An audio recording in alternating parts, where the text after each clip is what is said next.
J.R. Vargas, estamos de volta, começando aqui mais uma super edição do nosso Debate 93. Hoje, um Debate 93, você e o presidente recebemos e acolhemos com carinho e muito respeito aqui na 93 FM para todo o Brasil e o planeta por meio das retransmissoras, emissoras que estão retransmitindo, também pelos nossos canais do YouTube, a página do Facebook, o site da rádio, sempre com as transmissões para você que está nos acompanhando aqui agora. Vamos saudar, acolher com muito carinho, muito respeito o presidente da República, que nos dá o privilégio da sua presença por meio do vídeo. Presidente Jair Messias Bolsonaro, bom dia, bem-vindo à Rádio 93 FM.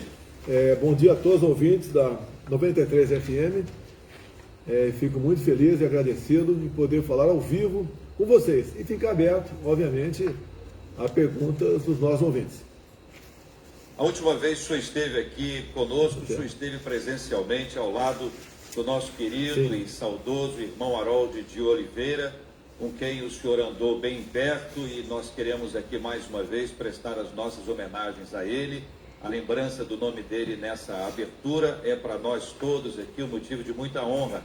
O senhor tem a oportunidade também de falar a respeito do querido e saudoso senador Harold de Oliveira. Fui colega dele por muito tempo, enquanto deputado federal, ele era o nosso decano. Também algo mais me unia a ele foi oficial do Exército, cursou a Academia Militar das Agulhas Negras, chegou ao posto de capitão e daí enveredou-se pela política. Era uma pessoa agregadora, amiga, afável, sempre disposta a colaborar.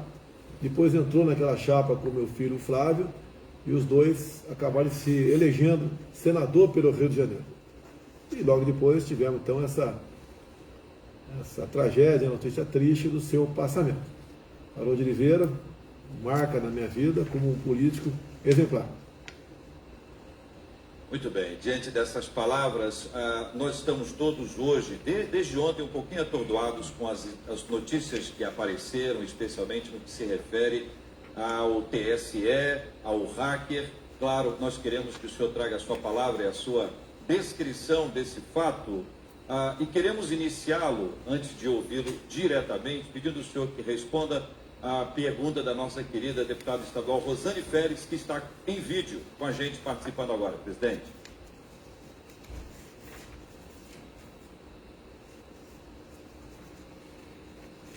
Olá, ouvintes do Debate 93, meu querido J.R. Vargas. Também quero cumprimentar o nosso presidente Jair Messias Bolsonaro. Presidente, a minha pergunta é sobre o tão polêmico voto impresso auditável, que, aliás, está sendo votado hoje na comissão, né? Que semana, hein, presidente? Abriram inquérito contra o senhor, muita polêmica. Mas, enfim, quando falamos desse assunto, há quem diga, tem tantas coisas mais importantes para serem discutidas nesse país.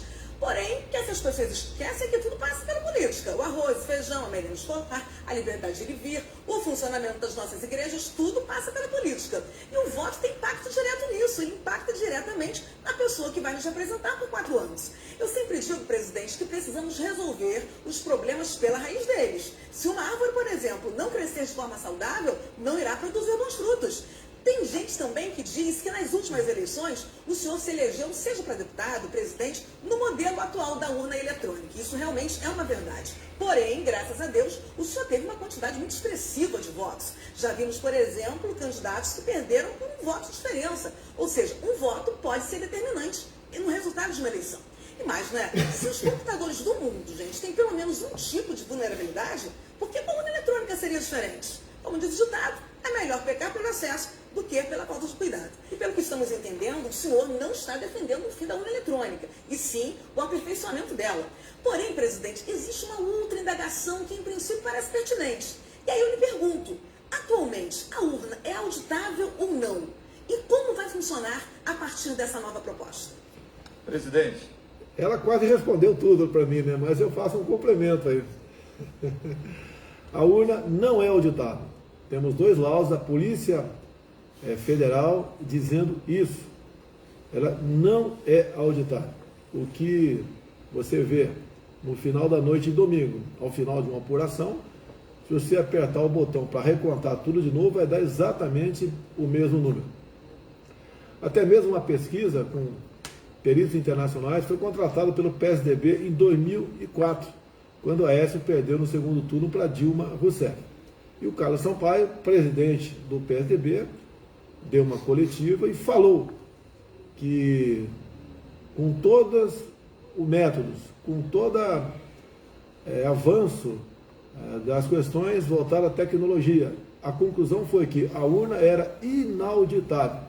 Bem, e críticas a ela remontam a muito tempo. 2004 foi o ano que faleceu o Leonel Brizola. E, obviamente, antes de ele falecer, ele colocou em dúvida esse processo de eleição no Brasil. Tempo você vê na internet vários, dezenas de vídeos, centenas de vídeos de pessoas comuns falando que, por ocasião das eleições de 2018, ia votar, ele apertava o 1 e aparecia nulo. Ele apertava o 17 e aparecia a foto do Haddad. E realmente muita coisa aconteceu. Eu acredito que eu tenha sido eleito porque tive muito voto. O que nós queremos por ocasião das eleições é transparência, é o voto democrático, é todos terem a certeza que o candidato que ele votou, não interessa para presidente ou para vereador, aquele voto seja efetivamente contado para aquela pessoa. A semana passada eu fiz uma live e você pode ver, em tempo real, o TSE rebatia a gente. Com fake news, mas rebatia a gente. Com mentiras, mas rebatia a gente. E no dia de ontem, uma live especial, né, porque foi numa quarta-feira, o TSE não rebateu nada do que nós falamos. Por quê? Porque nós pegamos um inquérito da Polícia Federal, onde eles apuraram a invasão de um hacker no sistema eleitoral do TSE. E só foi aberto esse inquérito porque o hacker resolveu dar uma entrevista anônima, obviamente, para uma fonte de imprensa, e isso foi divulgado. Bem, o que o TSE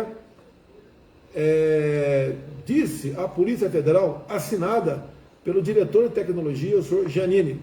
Ele reconheceu que desde abril de 2018 até novembro de 2018, você pega então todo o período eleitoral, incluindo o primeiro e o segundo turno, onde ele afirma, ele assina embaixo que o hacker entrou e passeou e ficou hospedado no coração do sistema ao longo desses 8 meses. Nada pode dizer o contrário se não passeou antes de abril de 2018. Ele disse, inclusive, assinado embaixo pelo próprio senhor Giannini do TSE, que ele teve acesso às chaves criptográficas. E diz lá que não acredita que ele tenha alterado a quantidade de votos por ocasião das eleições federais, mas diz claramente que pode ter acontecido em Aperibé, no Rio de Janeiro. E eu pergunto, o que o TSE fez, além de fazer de tudo para que esse inquérito não fosse para frente? Não fez nada. Divulgamos no dia de ontem, o inquérito continua em aberto, a Polícia Federal vai, obviamente, acelerar a tomada de depoimentos para que se chegue a um parecer final, mas a conclusão já está feita. O próprio TSE falou que as urnas, o sistema eleitoral é vulnerável, o próprio TSE. Então o que nós devemos fazer? Devemos, obviamente, colocar um filtro nisso. Usar, por exemplo, as urnas adotadas no Paraguai, aqui do lado, em vários outros países do mundo, que é uma urna exatamente igual à nossa, muito parecida com a nossa, mas que tem um plug onde você coloca uma impressora. A pessoa vota, olha na tela do seu computador o nome daquelas pessoas que ele votou, esse voto é impresso num pedacinho de papel, você não bota a mão no papel, que tem um visor em acrílico, e você concordando, tu aperta um botão, este voto impresso no papel cai automaticamente dentro de uma urna, que após o término das apurações, naquele domingo, né, por volta das 17 horas, começa também, paralelamente ao sistema eletrônico, a apuração da votação em papel. Isso chama-se contagem pública dos votos. Que todo ato administrativo, e o fato de votar é um ato administrativo, ela tem que ter publicidade, ela tem que ter transparência, coisa que não tem no momento. Agora eu pergunto, por que o ministro Barroso joga todas as suas fichas contra o voto auditável, contra o voto impresso, contra o voto democrático. Obviamente que tem algum interesse que eu não consigo entender, né, ou decifrar qual seja, porque não seria leviano começar a acusá-lo de forma aleatória. Então, eleições, né, democráticas, tem que ser igual aquela história de mulher de César. Não basta ser honesta, tem que parecer honesta. E não tem trabalho nenhum para o TSE implementar o voto impresso do lado. Recurso tem. Quem vai dar o recurso é o governo federal. Não justifica o Barroso falar que teria uma grande burocracia nos locais distantes trazer essas urnas de voto. Porque as Forças Armadas vão fazer esse trabalho como sempre fizeram. Então, o medo do voto em cédula, sem contato manual, o medo de termos um sistema auditável é por parte do senhor ministro Barroso, que devia agir exatamente de maneira ao contrário. Diante da resistência dele, presidente, diante dos fatos obtidos a partir de ontem, os documentos aos quais o senhor se refere, nós tivemos também acesso a eles por meio das suas publicações no Twitter. Pergunta ao senhor, é possível então que haja, por meio da iniciativa do deputado Eduardo, a CPI? O caminho é esse para que se descubra exatamente o que está por trás desse hacker ou dos perigos que envolvem a eleição? Uma vez mais, ressaltando uma fala do senhor, que o senhor não está se referindo à eleição presidencial, mas às eleições como um todo, porque todas elas teriam este impacto, essa influência do hacker ou de qualquer outro hacker, né? Nós estamos falando de uma pessoa, né? Quando o senhor está falando sobre o hacker, nós estamos falando sobre um hacker, um jovem, bastante jovem ainda. Não se sabe se teriam outros e quais seriam esses interesses. Olha, toda vez, eu não sou especialista nessa área, né? Nós temos informações, toda vez que alguém entra num computador como esse do TSE, ele deixa rastros, chama-se log. Então, tudo que esse hack fez de abril a novembro de 2018, ele deixou suas pegadas no log. E tão logo começou o inquérito da Polícia Federal, o que o TSE fez? E está escrito lá, assinado pelo senhor Janine. Ele simplesmente apagou os logs. É a mesma coisa, num recinto, houve um crime, tem um corpo no chão, e você vai colher digitais. Só que o perito apaga as digitais, ele passa um pano em tudo quanto é local que poderia ter essa digital. Isso aí chama-se obstrução da justiça, isso é crime. E o TSE fez isso, apagou todas as pegadas. Agora, como você disse, um outro hack pode ter também invadido, pode ter pego a chave criptográfica, bem como o próprio TSE diz que um servidor teve a sua senha furtada, né? Pode ter sido até por livre espontânea vontade dada, mas o TSE diz que teve a senha furtada, bem como a senha de um ministro, Sérgio Banhos, do próprio TSE. O próprio TSE disse isso. Então não existe mais o que acreditar no ministro Barroso, dizendo que as urnas não são violáveis, elas são intransponíveis, elas são blindadas. Isso é mentira. Quer ver outra coisa do ministro Barroso? Ele se refere para me atacar, tá? Porque eles me acusam de tudo que acontece no Brasil. Ele diz que não é possível o voto em papel, tendo em vista a milícia, o PCC e o crime organizado, que teria acesso a esse papel quando o eleitor deixar de votar. Então mente descaradamente o ministro Barroso que o papel não vai para as mãos do eleitor. Fica dentro lá da sessão eleitoral, dentro lá de uma cédula. Que, repito, esse papel vai para dentro da cédula, vai para dentro da urna, sem contato manual por parte do eleitor. Isso vai automaticamente para lá. Agora, respondendo também, quando alguns perguntam para mim, né? O deputado e presidente sempre foi eleito, por que desconfia agora? Bem, vamos lá. A tecnologia, os bancos investem uma fortuna para que o seu sistema não seja violado, para que hackers não entrem na sua conta e transfira para outra conta, né, o seu dinheiro. E essa tecnologia das urnas é desde 1996. Nada foi mudado de lá para cá. Nada. Então, se os bancos usassem a mesma tecnologia de 1996, está na cara que ninguém poderia confiar que ao ele ir no banco sacar o dinheiro do seu pagamento, aquele dinheiro estivesse lá. Então, essa questão tem que ser atualizada, tem que ser modernizada dia a dia. A nossa urna eletrônica é de primeira geração, onde países outros que adotam esse sistema eletrônico, as urnas são de terceira geração. O Paraguai é um país que dá exemplo para nós.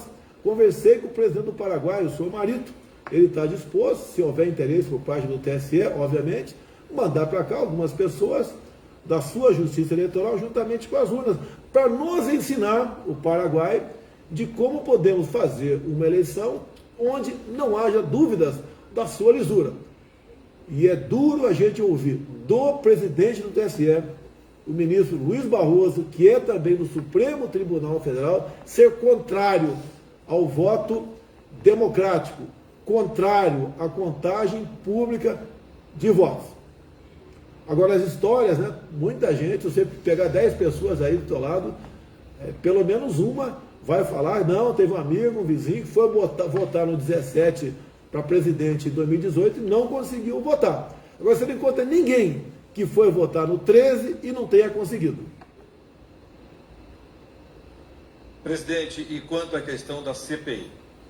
A CPI precisa de 171 assinaturas, é um terço da Câmara dos Deputados. Não sei se... porque não é fácil colher essas assinaturas, que muita gente não quer se comprometer com nada. Agora, é uma CPI, no meu entender, vital para a democracia. Falou em voto, isso daí, o voto é a alma da democracia, ela tem que sair. E a peça-chave é esse inquérito da Polícia Federal de 2018. Está tudo ali documentado, assinado pelo próprio senhor Giannini. Deixar bem claro, esse senhor Giannini foi convidado a comparecer à comissão especial que estava discutindo a adoção do voto impresso. E ele se negou a comparecer. Deixar bem claro que esse Giannini está há mais de 20 anos dentro do Tribunal Supremo Eleitoral e é considerado como o pai do voto eletrônico, o papa lá de dentro.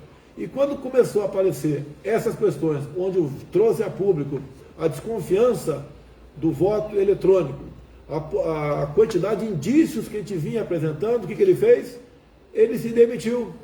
E para onde ele foi trabalhar? Ele foi trabalhar como assessor especial do senhor Luiz Roberto Barroso, presidente do TSE. Então ele saiu de lá para tentar ir apagar o seu passado lá dentro, porque não compareceu à comissão especial. Ele se nega a discutir esse assunto. Às vezes que ele recebeu parlamentar no TSE, ele não admite que um parlamentar leve um assessor seu especialista nessa área. É sempre conversando com parlamentares. Se for conversar comigo sobre isso, eu não tenho como discutir. Eu tenho que levar alguém que entenda do assunto para dentro do TSE. Então ele sempre se omitiu, ele sempre fugiu desse debate. Com essa CPI, seria com toda certeza o primeiro a ser ouvido. Porque ele teria que ser ouvido sobre aquilo que ele assinou por ocasião do inquérito da Polícia Federal de 2018. É aquela velha história. Isso favas contadas. Não podemos ter eleições duvidosas em 22. Queremos, o povo quer eleições limpas, democráticas, com a contagem pública dos votos. Dentro desse aspecto, caso não tenha êxito esse objetivo, caso os votos não sejam como o senhor traz a perspectiva dos votos auditáveis, se isso não for aprovado, se isso permanecer como está hoje, qual o posicionamento do senhor? Olha, eu acredito que temos sucesso nessa empreitada. O povo, a grande maioria do povo, já entendeu do que está em jogo. Eu tenho falado, como falei para 10, 11 cidades no último domingo. Eu estava aqui na minha residência e falei por telão ou por sistema de som com o pessoal que estava na rua em São Paulo, aí em Copacabana, Rio de Janeiro, Fortaleza, Manaus, etc. Da possibilidade de nós nos reunirmos com o povo em São Paulo, que é a capital de estado que tem a maior densidade demográfica, para a gente fazer um apelo a mais para o Tribunal Superior Eleitoral e para o ministro Barroso. Agora, o povo tem que ser ouvido. Nós não queremos problemas no ano que vem. Nós queremos eleições limpas e não com a possibilidade grande de termos uma eleição de carta marcada para eleger o ídolo do Barroso, que é o senhor Luiz Inácio Lula da Silva. Inclusive, já que estamos na rádio evangélica, peraí, vamos conversar. Me permita aí 2 minutos? Quem é o senhor Luiz Barroso? Ele chegou ao Supremo por indicação do PT, por ter defendido um terrorista, Cesare Battisti. Dentro do Supremo, ele começou a botar seu ativismo judicial a serviço da sua ideologia. Ele é favorável à legalização do aborto. Ele é favorável à legalização das drogas. Ele é favorável à diminuição do estupro de vulnerável. O que é isso? Se uma menina de 14 anos tem relações sexuais com um adulto, isso não é estupro. Acima de 14 anos. Abaixo de 14 anos, mesmo com o consentimento da menina, isso é estupro. E ele quer baixar essa idade de 14 para 12 anos. Eu pergunto, eu tenho uma filha que está fazendo 11 anos agora. A partir do ano que vem, se alguém barbado tiver relações com ela, com 12 anos de idade, qual é o meu comportamento? Recorrer à justiça? Não adianta. Alguém acha justo isso? Agora, esse mesmo Barroso, que acha que uma menina de 12 anos pode ter relações sexuais com um adulto, que ela sabe que está fazendo, ele mesmo é contra a redução da maioridade penal de 18 para 16 anos. Isso é um pequeno retrato do que é o senhor Luiz Roberto Barroso. E muitos têm medo de criticar o Supremo porque não só ele, como Alexandre de Moraes, têm tomado medidas que fogem ao mínimo de razoabilidade. O senhor Barroso mantém preso um deputado federal que usou da sua liberdade de expressão, mesmo a grande maioria da população não ter concordado com os termos do deputado, ele é inviolável por suas palavras, opiniões e votos.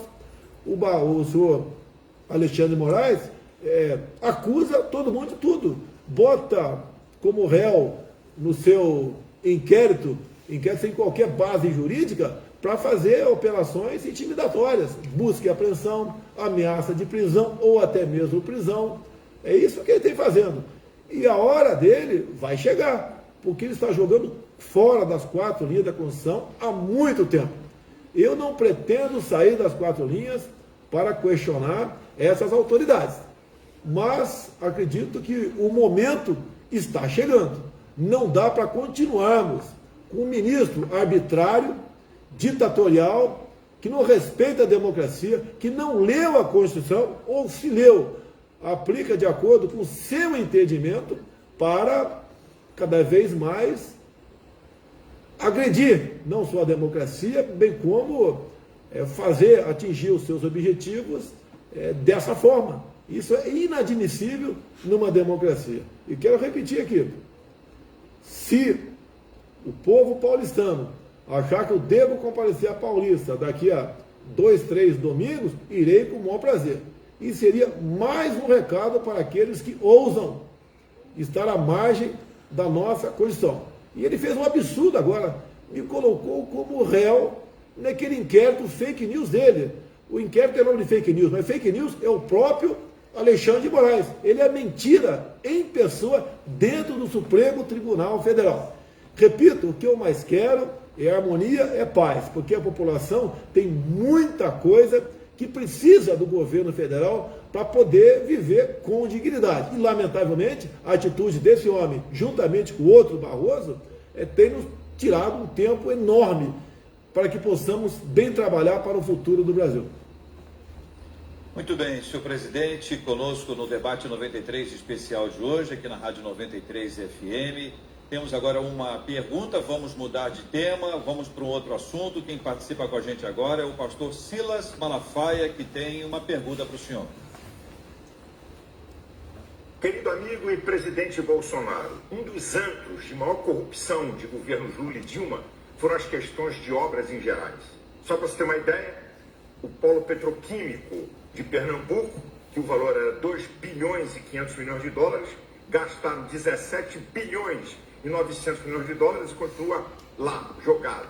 Polo petroquímico do Rio de Janeiro, 6 bilhões o valor da obra, gastaram 14 bilhões e não aprontaram nada. Significa quase 100 bilhões de reais jogados fora. Poderia ser usado na saúde e evitado a morte de milhares e centenas de milhares de brasileiros na pandemia. O que seu governo está fazendo para estancar essa área de corrupção e obras inacabadas?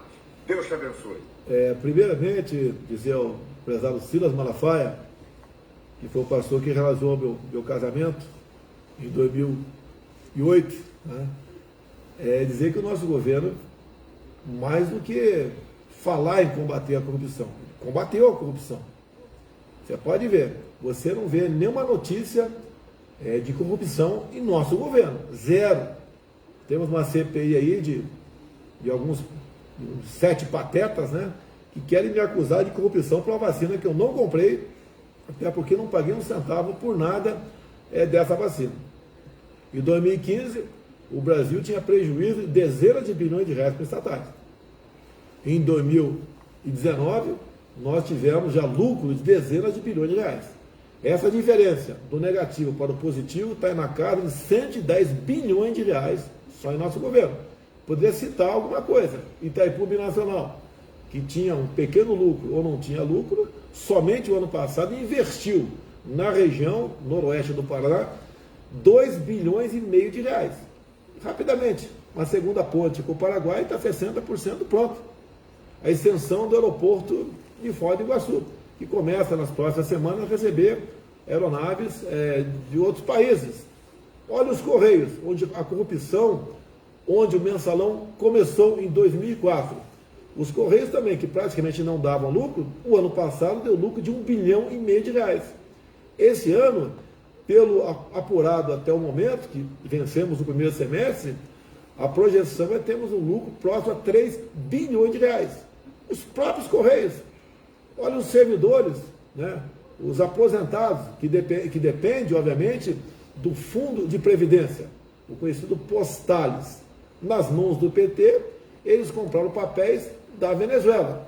Agora, o que eu poderia falar para o Silas Malafaia? Eu acabei de receber, 1 hora atrás aproximadamente, a visita, né? Não é visita, porque eu convidei para vir para cá, do presidente do BNDES. E ele, como havia pedido, veio fazer um relatório bastante extenso de tudo que o BNDES fez para o PT. Os empréstimos que eram legalizados, fez por medidas provisórias. O governo não botava, o governo do PT não botava o empréstimo na medida provisória. Ele botava uma operação de crédito qualquer e era emendado dentro do parlamento, estendendo, por exemplo, recursos, né, para que se faça obras fora do Brasil. E quem é que avalizava esses recursos? Simplesmente era a União, era o Tesouro Nacional, não era o BNDES. O BNDES não teve prejuízo com essas operações, apenas cumpriu o que estava na lei. Somente o ano passado, eu não tenho aqui o valor exato de quanto, mas foi algumas centenas de milhões de reais, o Tesouro pagou para o BNDES, porque a Venezuela não pagou parte do empréstimo que fez junto ao BNDES. E esse dinheiro, já que o PT fala tanto da classe trabalhadora, veio do FAT, Fundo de Amparo ao Trabalhador. Quer mais? Eu agora estou encaminhando esse relatório, vou encaminhar, já entrei em contato com o ministro Wagner, que é da Controladoria Geral da União, para ele, no prazo máximo de 1 mês, né, destrinche todo esse relatório do BNDES. Você pode ver o que Cuba ofereceu para pagar empréstimo de recursos para fazer rodovias e o Porto de Mariel. Ofereceu, acredite, charutos. Está documentado aqui por parte do BNDES. E assim foi com Angola, com Moçambique, com a própria Venezuela, com a Bolívia. Esse montante, né, atualizado ultrapassa aí a casa dos 30 bilhões de reais. Eu vou te dar o valor exato. daqui a um mês aproximadamente, 30 bilhões de reais. Né? São recursos que realmente fazem falta para nós, para qualquer área, não interessa qual área que seja, qualquer área. Simplesmente não era para ser feito dessa forma. Agora, você pode ver, parte desse, quando se empresta para Cuba, eu te pergunto, alguém sabe informar alguma coisa sobre o Tribunal de Contas da União de Cuba? A Controladoria Geral da União de Cuba? Eu não vou falar em Supremo, porque daí a gente entraria numa outra seara. Não tem qualquer controle. Eu lembro de uma passagem que aconteceu, não consegui apurar ainda, o ministro da Defesa do Brasil, na época de Lula, vindo de Cuba com o avião da Força Aérea, pousou em Caracas, capital da Venezuela. Bem, ele estava embarcando no avião quando chegou a polícia secreta do Maduro naquela época. Mandou todo mundo descer do avião da Força Aérea e deu uma batida dentro do avião. Bem, apenas fiquei sabendo na época dessa informação, confirmamos depois, mas não sabemos o que a polícia do Chávez, né, fez dentro do avião da Força Aérea. O que estaria transportando lá dentro? Charutos? Eu acho que podia ter tudo lá dentro, menos charutos. Eu posso contar também quando a senhora Dilma Rousseff queria afastar o Paraguai para botar a Venezuela dentro do Mercosul, ela tinha que falar com o Pepe Mujica. E ela, desconfiada, não queria falar por telefone. E não tinha também como trazer o Pepe Mujica aqui, porque estava vivendo um momento de alta temperatura aqui no Brasil. Então foi um avião da Força Aérea Brasileira buscar ali o preposto do senhor Pepe Mujica. E onde eu estou aqui agora, na minha frente, tem uma mesa redonda. E nessa mesa redonda, esse preposto do Pepe Mujica começou a anotar o que Dilma falava. Como, por exemplo, estamos entregando aqui fotografias, mensagens de captações telefônicas, grampos telefônicos e material apreendido pelas inteligências cubana e venezuelana dentro do Brasil. Aí você pode estar perguntando, né? Será que esse presidente aqui está contando uma historinha da carochinha para mim? Bem, isso está no livro de Pepe Mujica, nas páginas 199 e 200. Ou seja, nessa sala aqui, Dilma Rousseff despachava ouvindo as inteligências cubana e venezuelana. E ela disse mais, naquele momento, que o preposto Pepe Mujica anotava tudo isso. Ela virou-se para ele e falou: para de anotar, rasgue esse papel. Essa reunião não existiu. E isso está no livro do Pepe Mujica. Bem, alguns dias depois, o Paraguai foi afastado e entrou a Venezuela no Mercosul. Esse é um pequeno retrato do que era o Brasil de há pouco tempo. Esse é um retrato que parece que tem gente que quer vê-lo novamente, né, agora colorido, para administrar o futuro do Brasil. Esse é o Brasil que nós não queremos. Esse é o Brasil que o senhor Luiz Roberto Barroso, ministro do Supremo Tribunal Federal e presidente do Tribunal Superior Eleitoral, quer que volte ao Brasil. E agora começaram as ameaças. O Lula, que foi tirado da cadeia, que foi tornado elegível, o homem é acusado e condenado em 3 instâncias por maior esquema de corrupção da história do mundo. É elegível. E eu estou querendo eleições limpas, transparentes, voto auditável, contagem pública dos votos. O que vejo na mídia é que já existe um plano, está na mídia, para me tornar inelegível o ano que vem. Bem, se isso vier a acontecer, nós já sabemos, né, se eu nada fizer, que o presidente é o Lula. Eu acho que poderiam até evitar umas eleições para gastar dinheiro. Elege por aclamação. Afinal de contas, onde quer que o Lula vá, né, ele é tratado dessa forma. Vocês estão vendo nas mídias. Obviamente que isso é uma ironia, exatamente o contrário. E o que está em jogo no Brasil? É a nossa liberdade.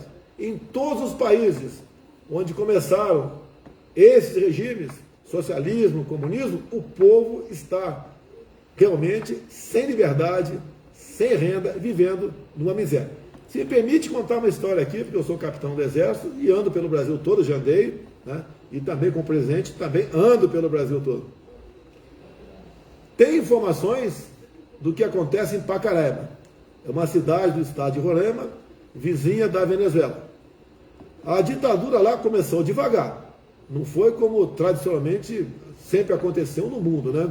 Alguém mete o pé na porta do chefe de Estado, fuzila, prende ou exila. Foi imposto aos poucos. A classe dominante, os mais ricos, saíram no primeiro momento. Depois vem a classe média e agora, a questão de 2, 3 anos, os pobres estão fugindo da Venezuela. Que lá não tem mais o que comer. Lá não tem mais gatinho, cachorrinho, cavalo. O povo comeu tudo. O povo comeu até todos os animais de estimação. E as pessoas que chegam, as centenas, vindo da Venezuela, adentrando o Brasil para fugir da fome e da violência, a maior parte dessas pessoas são mulheres grávidas com crianças de 2, 3, 4, 5, 6 anos ao teu lado, com uma mala na mão e uma trouxa de roupa na cabeça, se prostituindo ao longo da viagem para poder sobreviver, fugindo do paraíso da Venezuela, fugindo daquele regime que o Lula tanto apoiou no passado, inclusive por ocasião das eleições essas realizadas com essas urnas que existem no Brasil atualmente, que o Barroso defende como sendo urnas confiáveis. Eu estive em 2019 na Argentina. A imprensa me criticou muito, porque eu falei, se a esquerda voltar na Argentina, o que acontece com o Roraima vai acontecer com o Rio Grande do Sul. Haverá uma evasão, uma fuga do povo. O que está acontecendo no momento?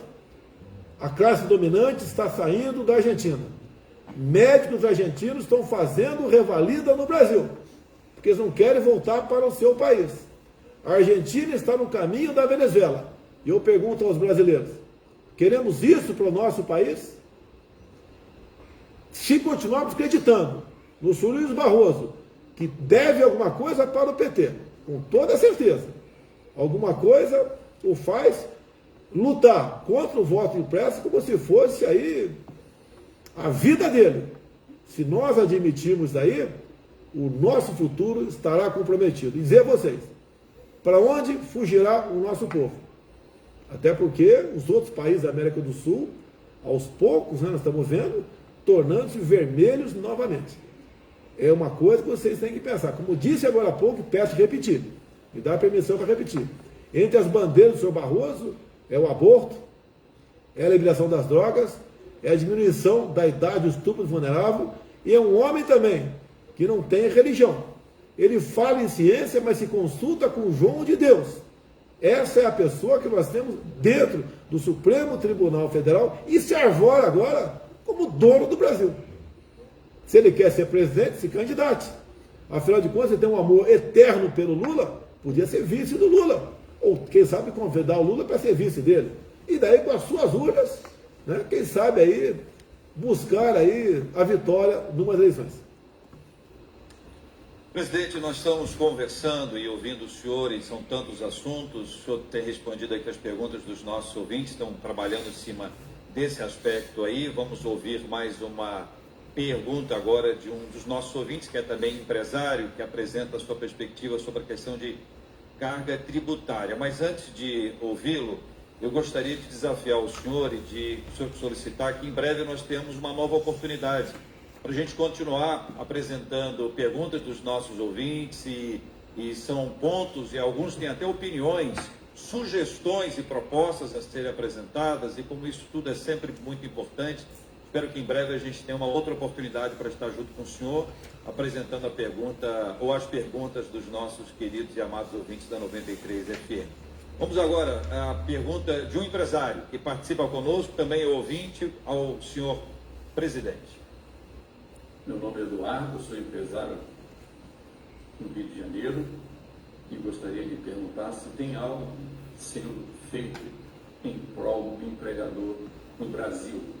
Porque hoje nós sofremos as sanções penais, nós já entramos perdendo. Bolsonaro, se quiser olhar para a lente da câmera, fica melhor. Por isso, tá bom? tem Porque às vezes olhar fica meio perdido para cima. Trabalhar no Brasil. Mas você fica à hoje, vontade. essa lei trabalhista já teve uma melhora, mas eu acredito que pode ser feito mais.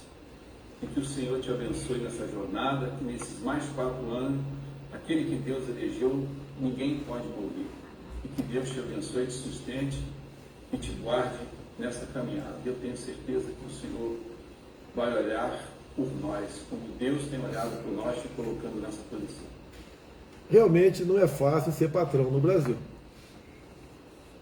Agora, o que eu vou falar aqui é para não ganhar voto. É muito mais fácil você fazer como o PT faz. Jogar empregados contra os seus patrões. Eu tenho cobrado do Paulo Guedes, está um pouco atrasado, um programa que eu vou chamar de Minha Primeira Empresa, para exatamente aqueles que reclamam dos patrões poder criar sua empresa, começar a produzir e pagar, em vez de salário mínimo, 2 ou 3 ou 4, 5 mil reais, pagar 10 mil reais para todo mundo e enfrentar os tribunais por ocasião de ações trabalhistas. O Brasil, até há pouco tempo, tinha mais ações trabalhistas do que o mundo todo junto. Os tais direitos previstos na CLT estão engessados no artigo 7º da nossa Constituição.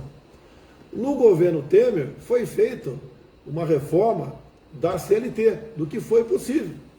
Obviamente o povo criticou, e muito, né? Estou perdendo direitos. O Paulo Guedes quer criar um programa chamado Carteira Verde e Amarela, onde teriam, né, menos alguns poucos direitos trabalhistas não garantidos no artigo 7º da Constituição. Por quê? De que vale a CLT para quem está desempregado? Não vale nada. E nós devemos acabar com esse tabu.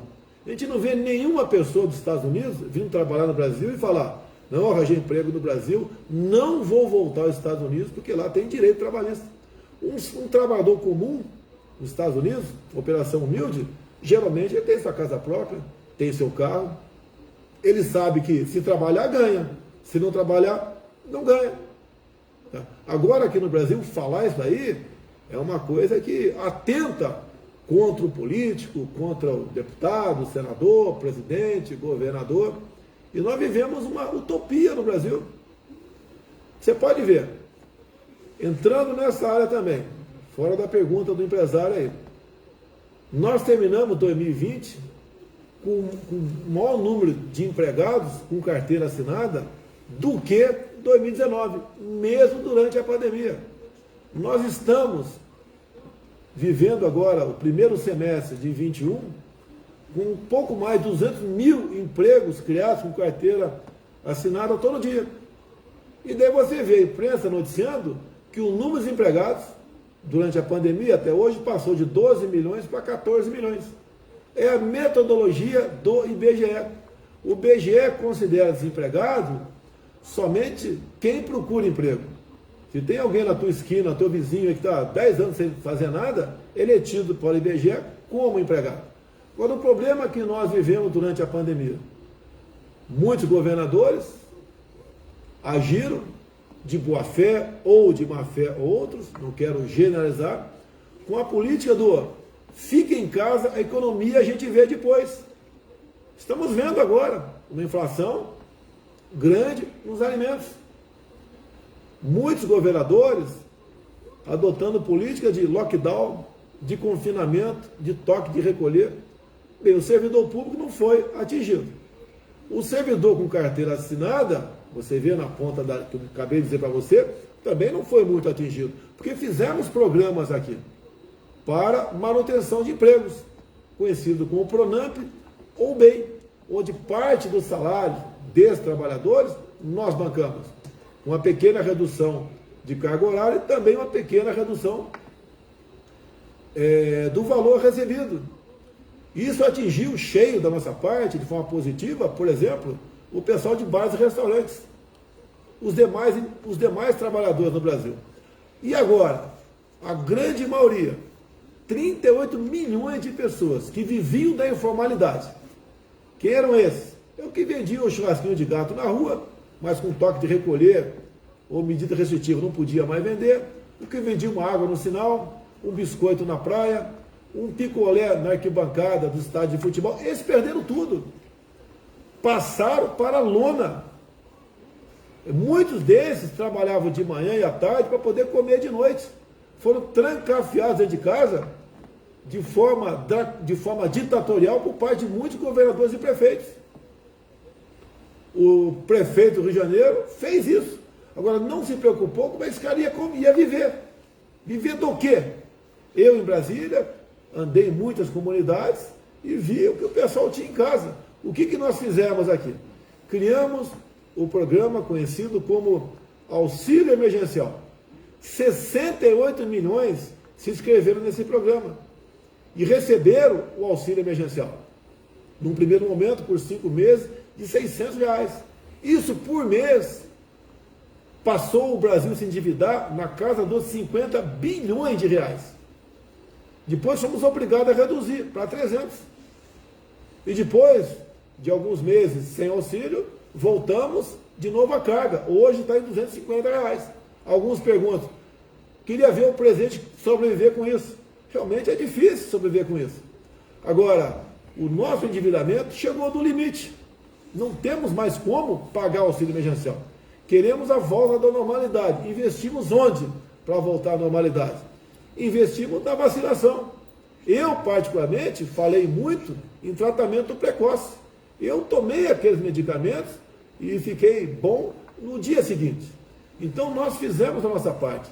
Atendemos o mercado de pessoas que trabalhavam com carteira assinada e atendemos também aqueles que viviam da informalidade. Agora, dizer mais a vocês, critico o 250, esse último auxílio emergencial, mas nunca criticaram o valor médio do Bolsa Família, que continua até hoje em R$192. E nós, em acordo, em negociação com a equipe econômica, que eu não posso dar uma ordem para a equipe econômica, eu não posso desequilibrar a economia, como muitos governadores e prefeitos fizeram, com aquela história do fica em casa, a economia a gente vê depois. Nós vamos, no mínimo, conceder a partir do final do ano um reajuste de 50% para o Bolsa Família. O ideal é chegar a R$400, porque houve inflação de medicamentos. De medicamentos não, digo, de alimentos. E nós sabemos da dificuldade. Estão vivendo, além desse problema do fica em casa, a economia a gente vê depois, que zombavam de mim, diziam até que eu estava preocupado com dinheiro, com o patrão, com a economia, ignorando vidas. Nunca ignorei vidas. Desde o primeiro eu fui a campo. Não fugi de estar no meio da população, mesmo estando no grupo de risco.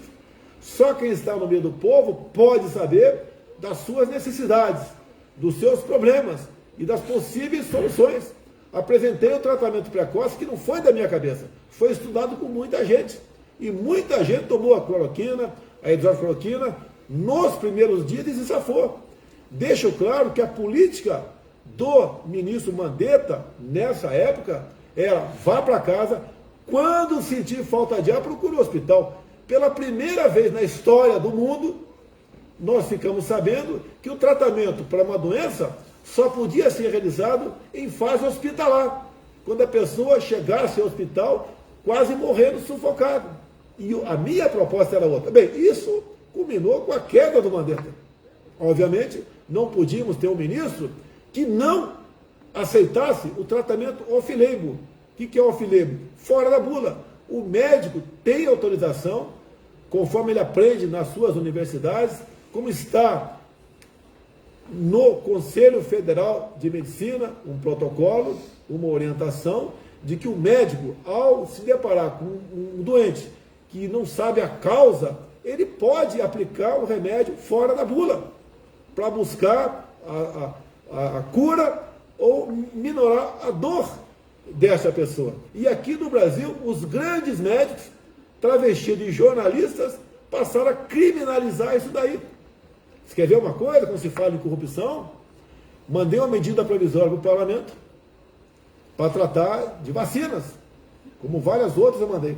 Nessa, o nosso querido senador Omar Aziz, juntamente com o irmão do Renan Calheiros, Renildo Calheiros, tendo como relator da medida provisória o senhor Randolfo Rodrigues, né, o trio do mal, o trio da mentira naquela corrupção, emendaram essa medida provisória de modo que prefeitos e governadores pudessem comprar a vacina sem a certificação da Anvisa e sem licitação. Imagine a festa que seria feita por alguns governadores e alguns prefeitos pelo Brasil. Já fizeram a festa com o dinheiro que nós mandamos por ocasião da pandemia. E a ponta do iceberg chama-se Carlos Gabas, o executivo do consórcio do Nordeste, onde ele conseguiu gastar 49 milhões de reais para comprar respiradores e não recebeu um respirador sequer. E quando foi apresentado um requerimento na CPI da pandemia, essa CPI do circo, esse trio, Renan Calheiros, Omar Aziz e Randolfo Rodrigues, juntamente com outros, né, simplesmente resolveram não votar favoravelmente a essa convocação. E você sabe mais do que disse o Renan Calheiros? Não estamos aqui para apurar desvios de recursos. Essa é a nossa CPI. Essa é uma parte do trabalho que nós fizemos. Esse é o problema que nós enfrentamos no Brasil. Muito bem, senhor presidente. Uma última pergunta que nos foi encaminhada também por um dos nossos ouvintes, que também atua na área como empregador. Vamos ouvi-lo, porque isso tem a ver com os empregadores e com os empregados. Tem a ver com a nossa economia, com a vida diária, com o nosso povo. Eu sou Rafael Souza, da rede de supermercados Supercompras.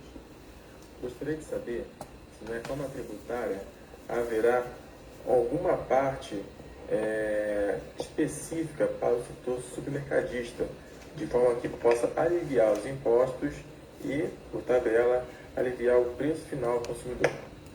Olha, é a ideia da nossa equipe econômica a simplificação de impostos. As propostas estão no parlamento. Eu fiquei 28 anos dentro do parlamento e praticamente nada foi aprovado nesse sentido. O que eu falei com a equipe econômica, se o parlamento, porventura, em um item ou outro, destoar daquilo que eu estou falando, aumentando a carga tributária, eu vou vetar por lá de cá.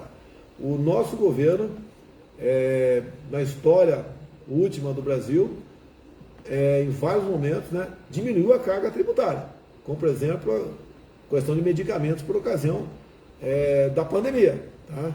Fizemos também diminuição de muitos impostos que vinham de fora do Brasil. Porque quando o imposto é de fora, de importação, eu posso, né, junto com assim entendendo a Camex, diminuir isso aí, como diminuímos, praticamente zeramos pneus para caminhões, peças de reposição para tratores, entre outras tantas coisas. Não tem que ter uma fonte alternativa para suprir isso que nós perdemos.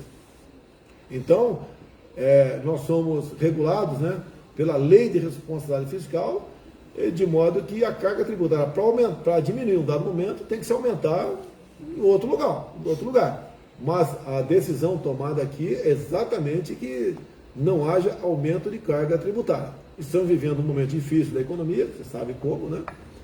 E nós sabemos que o que tem que ser feito, mas também sabemos dos nossos limites.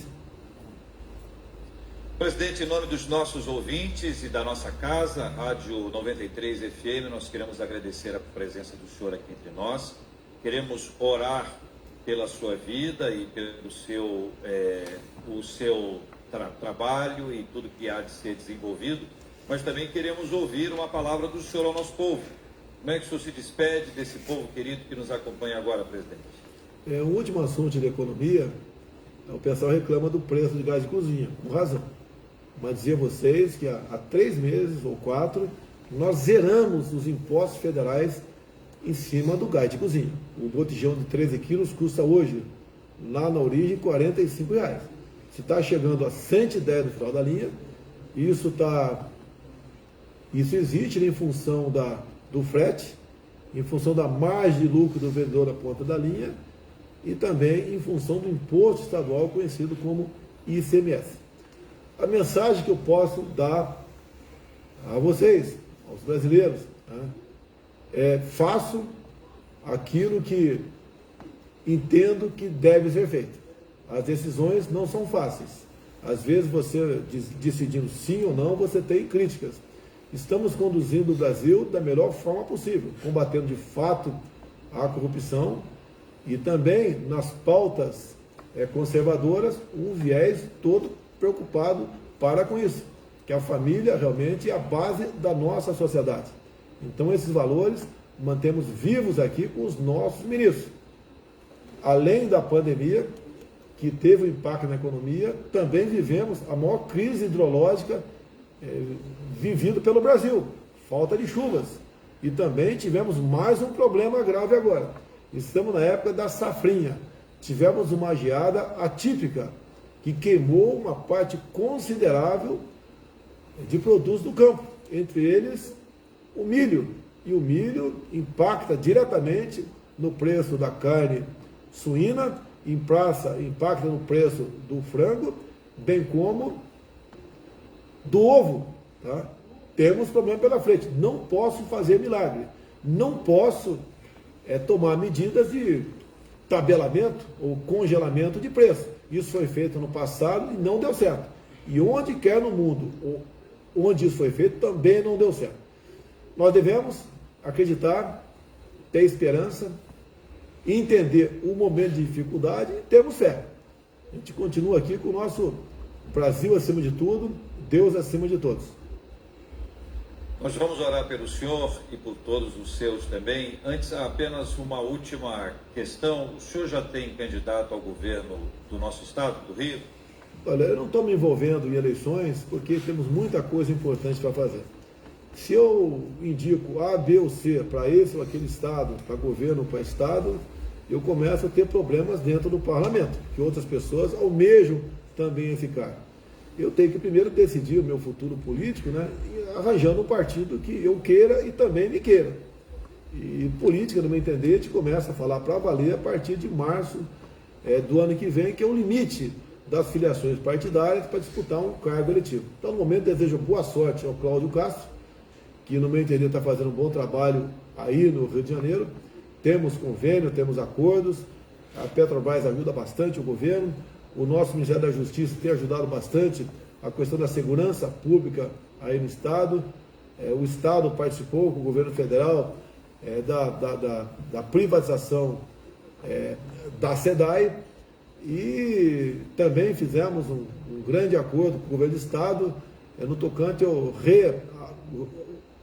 um rearranjo, né, das contas do Estado, porque estava simplesmente chegando à insolvência, uma situação crítica. Acertamos, o Estado tem recurso agora para respirar. Peço a Deus que ilumine, né, todos os políticos do Brasil, não é diferente do senhor governador Cláudio Castro de Janeiro, que tem feito, no meu entender, um bom trabalho em seu Estado. Presidente, muito obrigado pela presença do senhor aqui na Rádio 93 FM, falando diretamente para os nossos ouvintes no Debate 93 especial, você e o presidente. Nós vamos orar pelo senhor, vamos orar pela sua casa, pelos ministérios, pelo trabalho que tem sido feito. Estamos orando também pelo povo brasileiro que tanto precisa, de igual forma, das nossas orações. Vamos orar. Pai, muito obrigado por estarmos juntos nessa hora. Nós agradecemos ao Senhor pela vida do presidente Jair Messias Bolsonaro e pedimos que a bênção do Senhor seja sobre ele. Que ele ganhe sempre da parte do Senhor um renovo para a sua saúde física, emocional e espiritual. Oramos, ó Deus, pelo trabalho desafiador que pesa sobre ele essa grande responsabilidade de liderar o nosso país. Oramos pelos seus ministérios, pela sua equipe, pelo trabalho que vem sendo feito. Também oramos pela sua família, pedindo que a bênção do Senhor também repouse sobre cada um deles. Oramos pelo nosso povo em cada lugar dessa nossa imensa e maravilhosa nação. Que a bênção do Senhor repouse sobre cada um de nós. Oramos agradecidos e com fé, com o coração cheio de esperança e gratidão ao Senhor. Em nome de Jesus. Amém. Amém. Amém. Presidente, um abraço. Deus abençoe o senhor. Um abraço, até mais.